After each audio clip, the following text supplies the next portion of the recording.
Welcome back to MM reaction. अच्छा, India में आजकल फ्लड की सिचुएशन चल रही है काफ़ी। इसी बात को लेके ना एक वीडियो है जिसका टाइटल है why does India flood too easily Indian floods explained with solution by Abhi and Niyu channel है। उसकी वीडियो है ये कि इंडिया में फ्लड आता क्यों है आसानी से। वैसे ये कॉमन इशू है, इसलिए मुझे इस वीडियो में ज़्यादा इंटरेस्ट है। लास्ट ईयर पाकिस्तान में आपको भी पता है कि कितना नुकसान हुआ था फ्लड के वजह से। आप ये समझ लें कि हमारा आधा, जिसे कंट्री कहते हैं ना, उसमें फ्लड था, हाफ कंट्री में फ्लड था। बहुत ही मेजर एरिया, बहुत ज़्यादा लोग हमारे उससे डिस्टर्ब हुए थे। उनकी घर बार, उनके माल मवेशी, जानवर यानी कि, और सब कुछ, इवन हमारी इंसानों की जानें भी गई थी काफ़ी सारी। इंफ्रास्ट्रक्चर तो ज़ाहिर बात है वो पहले तबाह होता है। तो इंडिया में भी इस दफ़ा सैलाब फ्लड की सिचुएशन है। तो देखते हैं ये कॉमन इशू है, इसमें क्या पॉइंट्स हैं कि क्यों फ्लड आता है, और सॉल्यूशंस देखते हैं कि उनके पॉइंट से क्या, मतलब उनके पॉइंट ऑफ व्यू क्या है सॉल्यूशंस को लेके। तो स्टार्ट करते हैं वीडियो को, फिर देखते हैं इस पर क्या पॉइंट्स निकलते हैं। तो गो। दिल्ली शहर डूब रहा है। हिमाचल का हाल कुछ ऐसा है। यमुना नदी का पानी अब तक के ऑल टाइम हाई लेवल्स को भी क्रॉस करने वाला है। पिछले 40 सालों में दिल्ली को इस जुलाई में सबसे ज्यादा बारिश का सामना करना पड़ा। हजारों लोगों को रातों रात मूव किया जा रहा है। दिल्ली के साथ साथ हिमाचल, उत्तराखंड, पंजाब, हरियाणा और उत्तर प्रदेश के कई एरियाज में फ्लड्स आ रहे हैं। हर साल बारिश का मौसम आते ही भारत में कोई न कोई जगह ऐसे ही दिखती है। 2005 में मुंबई, 2015 में चेन्नई, 2020 में हैदराबाद, 2022 में बेंगलुरु। सेम स्टोरी बार बार रिपीट होती है और इससे भारत को बिलियंस ऑफ डॉलर्स का नुकसान होता है। कैसे? चलिए जानते हैं आज के इस वीडियो में। आज हम जानेंगे कि क्यों हमारे शहर बारिश को हैंडल ही नहीं कर सकते। और इस वीडियो में हम सिर्फ प्रॉब्लम्स पर ही नहीं, सॉल्यूशंस पर भी बात करेंगे। तो अगर आपको इस वीडियो का पॉइंट समझता है तो प्लीज चैनल को सब्सक्राइब या फॉलो करना ना भूलें। ये आपके लिए तो फ्री है, लेकिन इससे हमारी बहुत हेल्प होगी। चैप्टर 1, फ्लडिंग इन नॉर्थ इंडिया। सबसे पहले समझते हैं कि भारत के नॉर्थ में फ्लड्स क्यों और कैसे हो रहे हैं। 9 तारीख को फ्लड्स की वजह से हिमाचल में 14 लैंडस्लाइड्स और रेड अलर्ट जारी हो।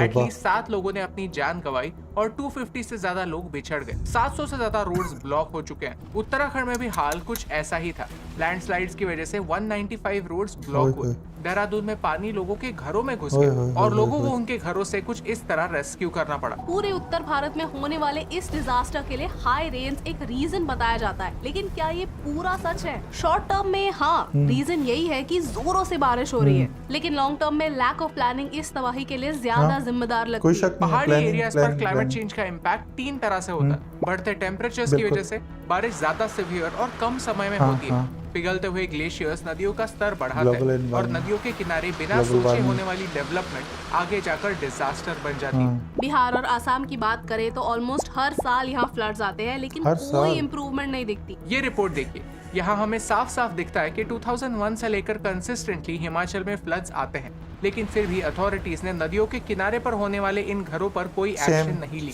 नेग्लिजेंस डिस्ट्रक्शन का main reason. Chapter 2, economic impact. Urban flooding Bharat का सबसे बड़ा रिकरिंग मैन मेड डिजास्टर है, जिससे भारत की इकोनॉमी को बिलियंस ऑफ डॉलर्स का नुकसान होता है। लिटरली बिलियंस ऑफ डॉलर्स का नुकसान। एशियन डेवलपमेंट बैंक ने कहा है कि भारत के क्लाइमेट रिलेटेड डिजास्टर्स में से 50% से ज्यादा सिर्फ फ्लड्स की वजह से है। 1990 से 2017 तक फ्लड रिलेटेड डैमेजेस का नुकसान 54.63 बिलियन डॉलर्स था। केरला के 2018 फ्लड्स में 4.25 बिलियन डॉलर्स का नुकसान हुआ था। तमिलनाडु के 2015 फ्लड्स का नुकसान 50,000 से 1 लाख करोड़ था। ये 2015 का कॉस्टलीस्ट नेचुरल डिजास्टर था। हैदराबाद के 2020 फ्लड्स का नुकसान 670 करोड़ था। मुंबई में 2005 में 5 लाख करोड़ का नुकसान। लोगों के घर बह जाते हैं, बीमारियां फैलती है, प्रोडक्टिविटी लॉस होता है। यानी क्लाइमेट चेंज का इम्पैक्ट हमारी एनवायरनमेंट के साथ साथ हमारी इकोनॉमी पर भी होता है। आपने नोटिस किया होगा मॉनसून पैटर्न्स और भी हेवायर हो गए हैं।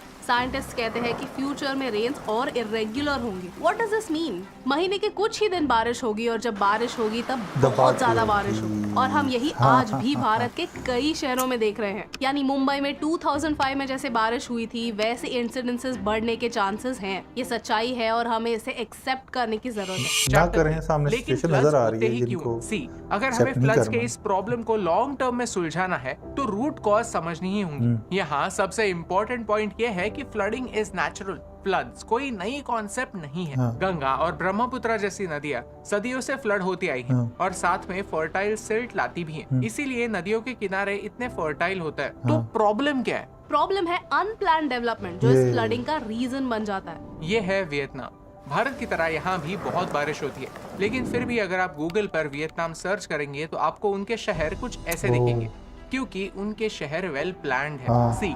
भारत को डेवलपमेंट की जरूरत है, लेकिन ये सारी डेवलपमेंट अगर सही प्लानिंग के साथ होगी तो ही सस्टेनेबल होगी। ये एक फैक्ट। बुरे प्लानिंग से शहरों को क्या फर्क पड़ता है? सारा शहर कंक्रीट से भर जाता है और नेचुरल ड्रेनेज सिस्टम्स खत्म हो जाते हैं। ओवर पॉपुलेशन की वजह से नाले या नदी के किनारे पर स्लम्स बनते हैं और वो कचरा वहीं पर डंप करते हैं। कचरे से क्लॉगिंग और पोल्यूशन होता है और ये पानी हमारे समंदर में जाकर मिलता है। मुंबई के मीठी नदी के बैंक्स पर स्लम्स बने हुए हैं और ये स्लम्स अपना सारा कचरा नदी में फेंक देते हैं। एज अ रिजल्ट नदी चोक हो जाती है और बारिश के समय इसी कचरे की वजह से नदी का लेवल बढ़ जाता है और लोगों के घरों में पानी आ जाता है। स्लम्स में जागरूकता की जरूरत है, क्योंकि सफाई ना होने से सबसे ज्यादा नुकसान उन्हें ही होता है। अगर इंदौर जैसे शहर खुद को प्रॉपर प्लानिंग की मदद से साफ कर सकते हैं तो ये सारे इंडियन शहरों के लिए पॉसिबल है। दूसरा रीजन है अब्यूजिव रिलेशनशिप। हम हमारी एनवायरनमेंट के साथ एक अब्यूजिव रिलेशनशिप में हम हमें जो चाहिए वही करते हैं और शॉर्ट टर्म बेनिफिट्स के लिए एनवायरनमेंट का लॉन्ग टर्म में नुकसान करते हैं, लेकिन इसका बिल हमें ही चुकाना पड़ता है, ये भूल जाता है। शहरों में पहले ओपन ग्राउंड्स होते थे, मिट्टी होती थी जो बारिश के पानी को सोख कर लेती थी, लेकिन कंक्रीट जंगल में इस पानी को अब्सॉर्ब करने के लिए कोई सरफेस ही नहीं होता और पानी वही रोड्स पर अक्यूमुलेट होता रहता है। ये वीडियो देखिए,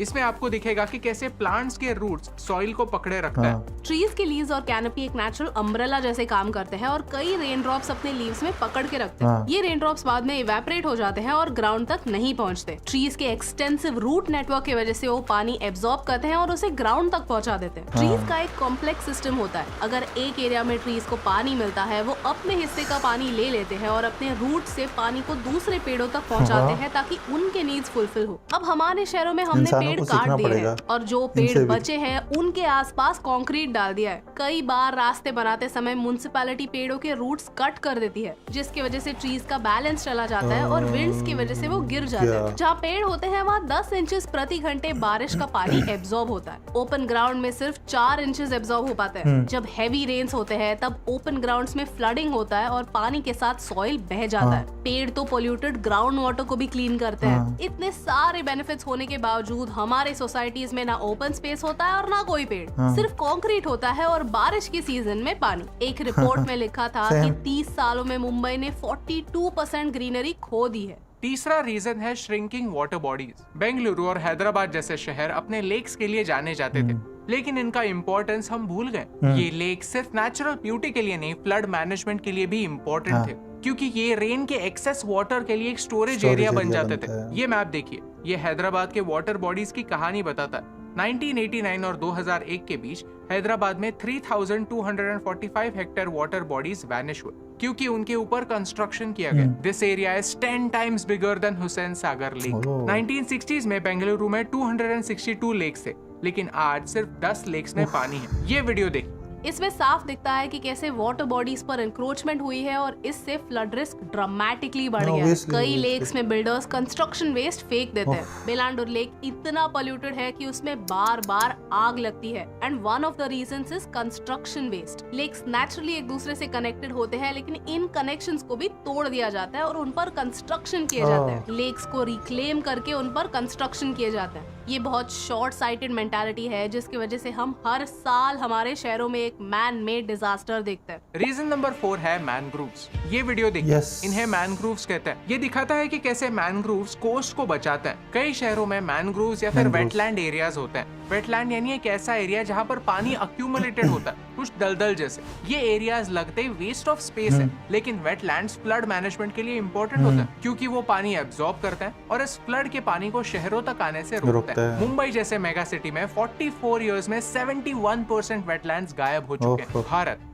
1/3 वेटलैंड्स एग्रीकल्चर या फिर अर्बनाइजेशन की वजह से खो चुका है। इन वेटलैंड्स में मिट्टी भर के बिल्डरों को सस्ते रेट में बेचा जाता है। हेवी रेनफॉल होने पर इन एरियाज में फ्लडिंग के चांसेस बढ़ जाते हैं। कई बार ये wetland areas low lying areas होते हैं, क्योंकि वो वाटर बॉडीज होते हैं और यहाँ पर पानी जल्दी भर जाता है। वेटलैंड्स और मैनग्रोव्स हमें फ्लड से बचा सकते हैं और इनका इम्पोर्टेंस लोगों तक पहुँचाना जरूरी है। Chapter 4 solutions. जब फ्लड मैनेजमेंट की बात आती है तब रिस्पॉन्सिबिलिटी स्टेट गवर्नमेंट्स की होती है। फ्लड रेजिलेंट इंफ्रास्ट्रक्चर बनाना, फ्लड्स का इम्पैक्ट कम करना और इसे फंड करना स्टेट गवर्नमेंट्स का काम है। लेकिन क्या किसी भी पॉलिटिकल पार्टी का इन बातों पर फोकस है? बिल्कुल नहीं। चलिए कुछ सॉल्यूशंस डिस्कस करते हैं। पहला सॉल्यूशन है रेन वाटर हार्वेस्टिंग। आपने नोटिस किया होगा कि भारत में कुछ महीनों में बहुत ज्यादा बारिश होती है, फ्लड्स होते हैं, लेकिन बाकी के समय पीने के लिए भी पानी नहीं होता। हमारे ये कंक्रीट के जंगल पानी को मिट्टी में अब्सॉर्ब होने ही नहीं देते और रेन वाटर हार्वेस्टिंग इसी प्रॉब्लम को सॉल्व करता है। रेन वाटर हार्वेस्टिंग यानी बारिश के पानी को पकड़कर जमीन के अंदर मिट्टी में छोड़ने की टेक्निक। यहाँ ग्राउंड के नीचे रिचार्ज पिट्स बनाए जाते हैं। ग्राउंड में खुदाई करके एक पाइप लगाया जाता है जिससे पानी जमीन के अंदर चला जाए और यही पानी हम बाद में यूज कर सकते हैं। इससे ग्राउंड वाटर रिचार्ज होता है और पानी रोड पर भी नहीं आता। शुभजीत सर, जिनके साथ हम आम के पेड़ लगा रहे हैं, वो खुद रेन वाटर हार्वेस्टिंग के प्रोजेक्ट्स लीड करते हैं। प्रोसेस सिंपल है। आपको एक पिट या फिर एक गड्ढा डिग करना पड़ेगा जहाँ पर पानी कलेक्ट हो पाए। फिर उस पिट में स्टोन्स भरने पड़ेंगे ताकि पानी मच्छरों को अट्रैक्ट ना करे। फिर पाइप से इस गड्ढे को रूफटॉप से कनेक्ट करना होगा ताकि पानी रूफटॉप से सीधा इस गड्ढे में जाए। इस तरह से पिट में जो पानी कलेक्ट होगा वो धीरे धीरे ग्राउंड में अब्सॉर्ब हो जाएगा। शुभजीत सर कहते हैं कि उन्होंने लो लाइंग एरियाज में rain water harvesting projects implement किए और उन सोसाइटीज ने फ्लडिंग रोक दिया जो उनके लिए काफी बेनिफिशियल था। लातूर में महादेव गोमारे जी फार्मर्स की मदद करते हैं। उन्होंने भी रेन वाटर हार्वेस्टिंग प्रोजेक्ट से लातूर के वाटर प्रॉब्लम को सॉल्व किया और लातूर सिटी में अर्बन फ्लडिंग की समस्या सॉल्व की। दूसरा सोल्यूशन है रेन गार्डन्स। न्यूयॉर्क भी भारत के शहरों की तरह ही एक बिजी शहर है और ओवर पॉपुलेशन का प्रॉब्लम वहाँ पर भी है। लेकिन क्राउड के साथ साथ वहाँ पर गार्डन्स भी है।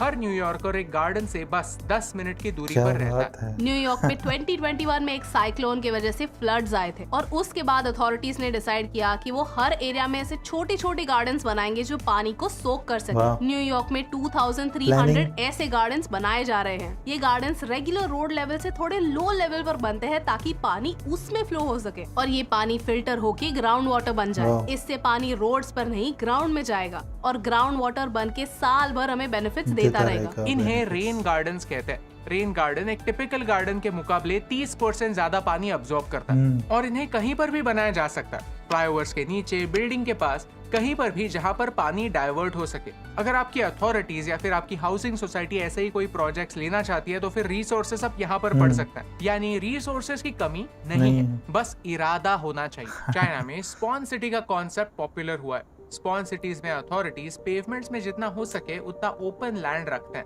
और पेड़ लगाते हैं। बीजिंग में 2012 में फ्लड्स हुए थे। उसके बाद गवर्नमेंट ने अर्बन फ्लडिंग के प्रॉब्लम को सीरियसली लेना शुरू किया। चाइना के टियानजिन रीजन में पार्क्स बने हैं जो पानी को कैप्चर करते हैं ताकि फ्लडिंग कम हो सके। सिंगापुर में बिशान एंग मोक्यो पार्क है जो स्पेसिफिकली एक कनाल के अराउंड बनाया गया था। पहले ये एरिया एक कनाल था जिसके आसपास कंक्रीट था। वो कंक्रीट तोड़ा गया और उसके आसपास के एरिया को एक ग्रीन एरिया बनाया गया। वहाँ वॉकवेज बनाए गए, पार्क्स बनाए गए ताकि लोग उस एरिया में रिलैक्सेशन के लिए जा सके। उस कनाल को नेचुरल रिवर पर मॉडल किया गया। सिंगापुर के अथॉरिटीज को जब ये कनाल रिपेयर करना था तब उन्होंने सोचा कि क्यों ना इस कनाल को एक्सपांड करके एक पार्क जैसा बनाया जाए ताकि अर्बन फ्लडिंग के लिए कोई प्रोविजन हो। स्टडीज करने के बाद पता चला कि उस कनाल को रिपेयर करने से बेहतर होगा कि उस कनाल को एक नदी में कन्वर्ट किया जाए। कनाल को रिपेयर करने का खर्चा कुछ $94 मिलियन था और नदी के साथ साथ पार्क बनाने का खर्चा $50 मिलियन।